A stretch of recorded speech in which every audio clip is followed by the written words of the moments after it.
मेहनत को बहुत हल्के में लिया जाता है। सब बात करते हैं ना कि मेहनत तो कोई भी करता है, सब थोड़ी हो जाते हैं। एक होती है मजदूरी वाली मेहनत या फॉर्मेलिटी वाली मेहनत, और दूसरी होती है डीप वर्क, फोकस वाली मेहनत। दोनों में फर्क है। एक इंसान जिसने खुद को अंदर से कॉन्कर कर लिया, वो उससे पावरफुल है जिसने 100 बाहर के लोगों को कॉन्कर कर रखा है। आओ वॉरियर मेंटालिटी के साथ में हद पार मेहनत के नियम जानते हैं। पहला नियम, हद पार मेहनत कहाँ करनी है, इसका डिसीजन अगर गलत ले लिया तो कितना ही फास्ट जाओ, कितना ही स्मार्ट जाओ, मंजिल से दूर ही जाओगे। डायरेक्शन स्पीड से ज़्यादा मैटर करती है। हम जन्म से अब तक के लाखों डिसीजंस के टोटल बनते हैं। हर एक डिसीजन कहीं ना कहीं ले जाता है। हर एक्शन, हर विचार एक डिसीजन है। Watching this video is also kind of a decision. अब यहाँ आता है डिसीजन फटीग या पैराडॉक्स ऑफ चॉइसेस। दो डिसीजंस में फंस जाना। हद पार मेहनत क्यों नहीं होती है? आलस नहीं, डायरेक्शन। दिमाग को क्लियर कट पता हो कि क्या करना है और इससे क्या होगा, तब आप एक सेकंड नहीं रुकोगे। एक स्कूल में कंपटीशन था ड्राइंग का। सारे स्टूडेंट्स एक्साइटेड थे जिन्होंने भाग लिया। दो दोस्त थे, उन्होंने नाम लिखवाया और अगले ही दिन वो चले गए नाम रोशन करने अपना ड्राइंग करके। दोनों ने फुल प्रैक्टिस कर ली कि क्या ड्राइंग करनी है। कंपटीशन शुरू हुआ। उसमें से एक ने फुल तैयारी के बावजूद वहाँ गया। दूसरों को देख करके वो सोचने लगा कि यार ये तो क्या गजब की ड्राइंग कर रहे हैं दूसरे लोग, मैं कहाँ ये फूल पत्ती बना रहा हूँ, ये शकील तो कंपटीशन में आयरन मैन बना रहा है। बच्चा डर गया, उसने अपनी फूल पत्ती मिटाई जो वो बना रहा था। वो भी क्रिश बनाने लग गया, इंडिया का सुपर हीरो जिसकी भाई साहब ने प्रैक्टिस नहीं करी थी। डिसीजन बदला किस वजह से? अब क्योंकि प्रैक्टिस नहीं कर रखी थी क्रिश की, तो फिर से डिसीजन बदला। भारी पड़ रहा था तो कुछ हल्का करने बैठ गया। अब वो जैसे हल्का करने बैठा तो वो भी सही से नहीं हो रहा था, तो सोचा कि जिसकी प्रैक्टिस की है वो कर लेता हूँ। जितने में टाइम पूरा हो गया, अब ड्राइंग नहीं कर सकते। डिसीजन फटीग ले डूबेगा। 90% से ज़्यादा मेहनत में कमी का कारण है माइंड क्लियर नहीं है। कोई आलस वगैरह नहीं है। अगर एक पेज पढ़ने से 10,000 अकाउंट में आता है तो पूरी किताब नहीं पढ़ोगे, क्योंकि माइंड को पता है कि क्या मिलेगा।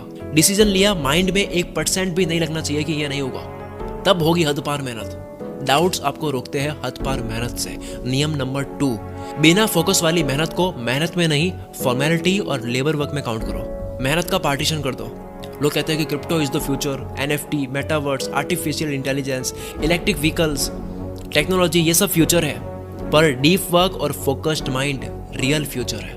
जमाने के साथ फोकस, कंसंट्रेशन, अटेंशन स्पैन, या ये कह दो ध्यान लगाने की ऊर्जा या दिमाग का स्टेमिना कम हो रहा है, और जो चीज़ कम होती है उसकी डिमांड बढ़ती है। इस चीज़ का कंपटीशन बढ़ेगा कि कौन लंबे टाइम तक एक ही चीज़ पर फोकस कर पा रहा है। ये रेयर होता जा रहा है। Focus is the future. Focus खराब होता है कुछ ब्रेन डैमेजिंग हैबिट से। Focus is what? सही मायने में फोकस क्या है? दिमाग की हेल्थ ही ना, जिसमें 8 करोड़ 60 लाख सेल्स होती है। ये च्युइंगम जैसा 2 कानों के बीच खोपड़ी में भरा हुआ मांस है। यही तो हथियार है जिसकी सर्विसिंग नहीं हो रही है, तो फोकस खराब हो रहा है। And focus is the future. Focus खराब होता कैसे है? Number 1, multitasking. जो लोग चौड़ दिखा देना, मैं ये भी कर सकता हूँ, फिर ये भी कर सकता हूँ, ये भी कर सकता हूँ, कुछ नहीं होगा। मैं सिर्फ ये कर सकता हूँ, ये फोड़ेगा। इसके ऊपर कई रिसर्च मिल जाएगी जो ये साबित करती है कि फोकस का सबसे बड़ा दुश्मन है मल्टीटास्किंग। दूसरा दुश्मन फोकस का कोई चिंता करना, पैसों की, घर की, कोई चीज़ दिमाग में है, कोई काम रह तो नहीं गया, क्या मैं कुछ चुक तो नहीं रहा हूँ, कॉन्वर्सेशन याद करने की ट्राई करना, ईगो हर्ट हो जाना, वो जो माइंड को हैंग करता है। माइकल जे बैम कहते हैं सबसे शक्तिशाली तरीके से दिमाग पर ये कब्जा करता है, फोकस की वॉट लगाता है जो आप दिमाग में लेके घूमते हो।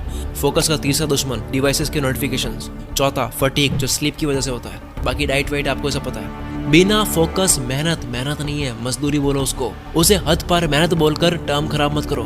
फोकस में काम करने से होगा क्या? अंडरस्टैंडिंग अलग होगी, इंटेलिजेंस लेवल हाई होगी, चीजें फास्ट समझ आएगी, रिकॉर्डिंग पावर तेज होगी, टाइम पे सब कुछ याद आएगा, क्रिएटिव विजुअलाइजेशन बढ़ जाएगी, आंख बंद करोगे अंदर की दुनिया दिखाई देगी। 10 घंटे का काम 1 घंटे में करके शाहरुख खान की तरफ फ्लैक्स करोगे जो वीडियो में दिख रहा है। थॉट्स कंट्रोल में हो गए। फोकस के साथ में काम करने से थॉट्स कंट्रोल में हो गए। ध्यान कहाँ देना है ये एबिलिटी आपके हाथ में होगी। पीस ऑफ माइंड होगा। परेशान करने वाले थॉट से फ्रीडम। कौन से थॉट की सीढ़ी लगानी है दिमाग में वो आप डिसाइड करोगे। सेल्फ कॉन्फिडेंस बढ़ जाएगा, इनर स्ट्रेंथ बढ़ जाएगी, विल पावर बढ़ जाएगी, दृढ़ निश्चय बढ़ जाएगा, ओवर थिंकिंग रुक जाएगी, टालने का कीड़ा मर जाएगा, जीवन अच्छा लगने लगेगा, हैप्पीनेस बढ़ जाएगी। अब करो मेहनत, कैसे नहीं मिलते रिजल्ट्स। रही बात लोगों की जो आपका फोकस तोड़ते हैं, तो उसमें मैं एक लाइन फ्रैंक सिनात्रा की बोलूंगा। लोग डिस्टर्ब करते हैं क्योंकि आप उन्हें करने देते हो। हद पार मेहनत नियम 3, माइक्रो पार्ट्स मिलकर कुछ नया बनाते हैं। ये एक यूनिवर्सल लॉ है। शिप ऑफ थियसिस फिल्म में बताया, जब आप बहुत सारे पार्ट्स को असेंबल करो तो वो एक नई चीज़ बन जाती है। यानी वो सारे पार्ट्स मिलकर एक केमिस्ट्री तैयार करती है। ऑर्केस्ट्रा ऐसी तो प्ले होता है। चीज़ों को मिलाने से ना केवल एक टोटल बनती है, बल्कि उससे कुछ नया इजाद होता है। सेम विथ नॉलेज, छोटी छोटी जानकारियां मिलकर के एक नई बात बनती है, और वो नई बात जानकारियों का टोटल ना होकर उससे बढ़कर होती है। जानकारी यानी इन्फॉर्मेशन, नॉलेज, ये कहाँ से मिलेगा? बुक से। और नंबर 4, कोई एक काम करो, बस एक काम, और उसे ऐसा करो कि उसकी क्वालिटी के आसपास लोग भटके भी ना। किसी काम में एक्सीलेंस हासिल करने से दुनिया याद रखती है, वरना मल्टीटास्कर से तो दुनिया भरी पड़ी है। इंपॉर्टेंट चीज़ों के लिए आपको अनइम्पॉर्टेंट ललचाने वाली चीज़ों को ना देना सीखना होगा, वरना मेहनत होगी, रिजल्ट्स नहीं मिलेंगे, आप दोष दोगे किस्मत को। बहुत कुछ नहीं करना है, सिर्फ कुछ करना है, खतरनाक करना है। स्टीव जॉब्स जब एप्पल में रिटर्न हुए थे फायर होने के बाद में, तब उन्होंने देखा कि 350 प्रोडक्ट्स पर काम चल रहा है।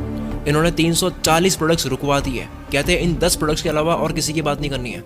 340 प्रोडक्ट्स को ना देना पड़ा 10 में चांद डालने के लिए। मेहनत करो, लेकिन कॉन्संट्रेटेड मेहनत करो। कागज जलाने के लिए लेंस का इस्तेमाल करो, फैली हुई धूप से नहीं जलेगा। कई बार आपको हिम्मत करके नो बोलना होता है, क्योंकि जॉब्स कहते हैं कि फोकस का मतलब यस बोलना नहीं, फोकस का मतलब नो बोलना है। अगर इस वीडियो की वजह से आपकी लाइफ में 1% भी वैल्यू ऐड हुई है तो आप कमेंट करें।